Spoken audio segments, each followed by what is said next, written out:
नमस्कार, मैं आपका मित्र सर्वमित्र। मसला है हरियाणा से जुड़ा हुआ, हरियाणा बीजेपी से जुड़ा हुआ। दरअसल आज बीजेपी के राष्ट्रीय अध्यक्ष जेपी नड्डा हरियाणा में थे और पंचकुला में एक रोड शो के दौरान उन्होंने एक बड़ी बात बोली है।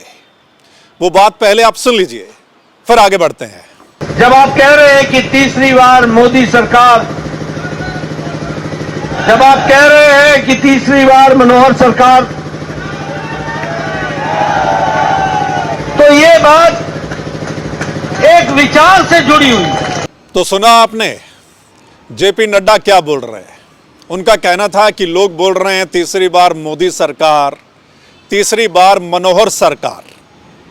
अब ये जो दूसरी लाइन है, तीसरी बार मनोहर सरकार, अब मेरे को लगता है ये लाइन सुनते ही वहां खड़े हरियाणा के मुख्यमंत्री खट्टर साहब तो खुश हो गए होंगे।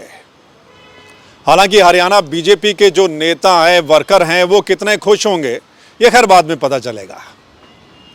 लेकिन इस लाइन का मतलब बड़ा है, ध्यान से सुनिएगा।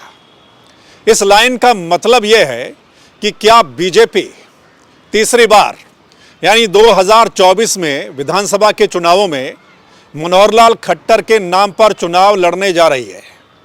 क्या इसको इस तरीके से देखें कि तीसरी बार भी खट्टर साहब का चेहरा होगा हरियाणा बीजेपी की ओर से और सीएम फेस के नाम पर वो खट्टर साहब के नाम पर चुनाव लड़ेंगे।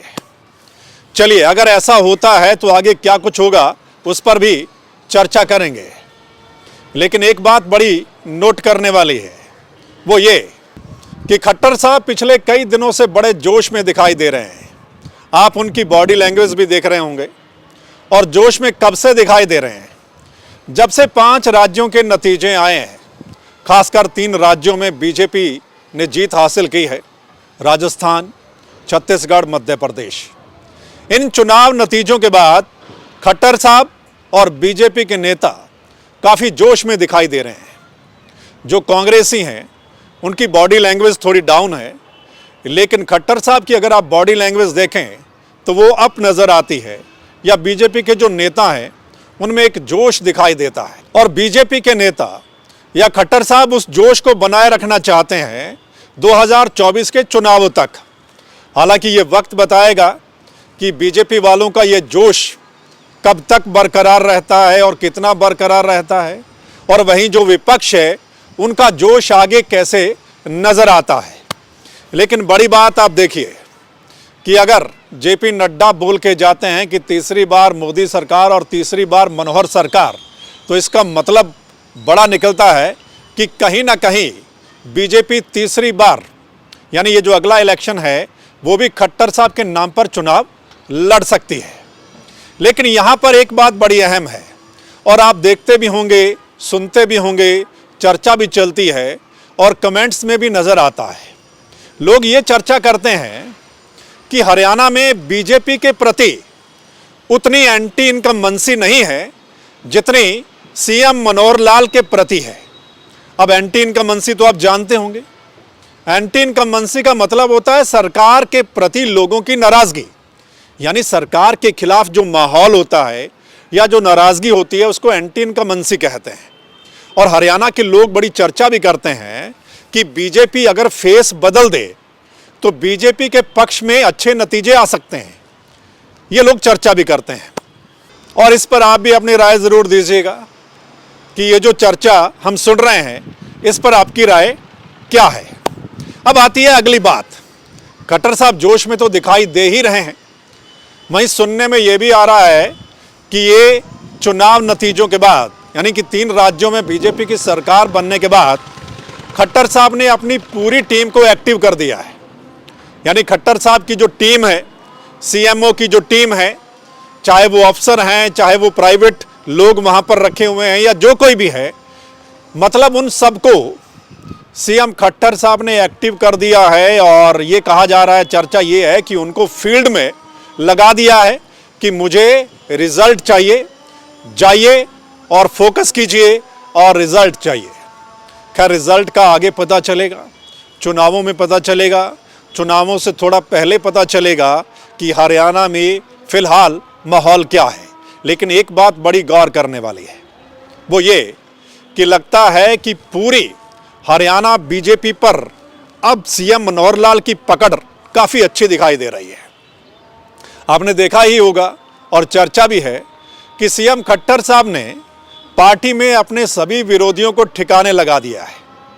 अब कौन कौन थे ये आप सब बेहतर जानते हैं। आपने एक बात देखी होगी थोड़ा समय पहले, जो बीजेपी हरियाणा के प्रदेश अध्यक्ष थे ओम प्रकाश धनखड़, थोड़ा समय पहले यानी उनको बदल दिया गया और नायब सैनी को बनाया गया।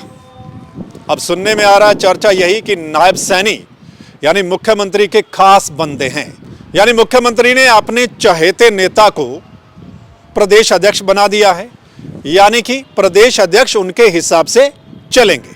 ये भी चर्चा हरियाणा में काफ़ी सुनाई दे रही है। खैर ये राजनीति है, राजनीति में कब किसका दाव लग जाए ये कहा नहीं जा सकता।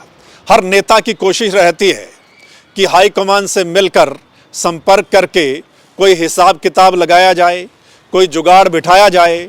सो हर नेता लगा रहता है और हर नेता की जिंदगी में, हर नेता के राजनीतिक जीवन में अप डाउन आता रहता है, यानी उतार चढ़ाव, यानी एक जैसा माहौल कभी भी नहीं रहता। कभी पार्टी में अच्छी सुनवाई होती है, अच्छे पद मिलते हैं और कई बार पार्टी में हाशिए पर नेता चला जाता है। मतलब कब किसकी चल जाए ये कहा नहीं जा सकता। कब किस नेता से कोई ऐसी गलती हो जाए कि पार्टी हाईकमान कोई बड़ा फैसला ले लेती है और कब किसी नेता को कोई बड़ा पद देकर उसको ऊपर ले आए हाईकमान, ये कहा नहीं जा सकता। सो राजनीति में ये सब चलता रहता है। तभी हम हमेशा कहते हैं कि everything is possible in politics, यानी पॉलिटिक्स में कभी भी कुछ भी हो सकता है, किसी का भी दाव लग सकता है।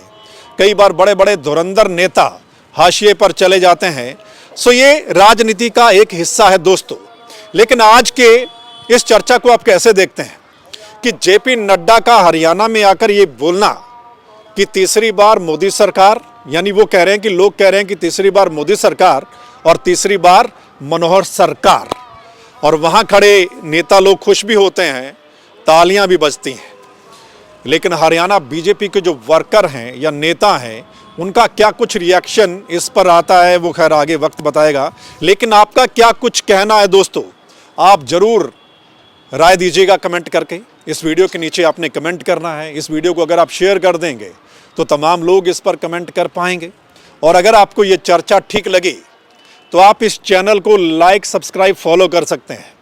किसी भी अपडेट के लिए, राजनीति की अपडेट के लिए, राजनीति की चर्चा के लिए आप इस चैनल को फॉलो कर सकते हैं।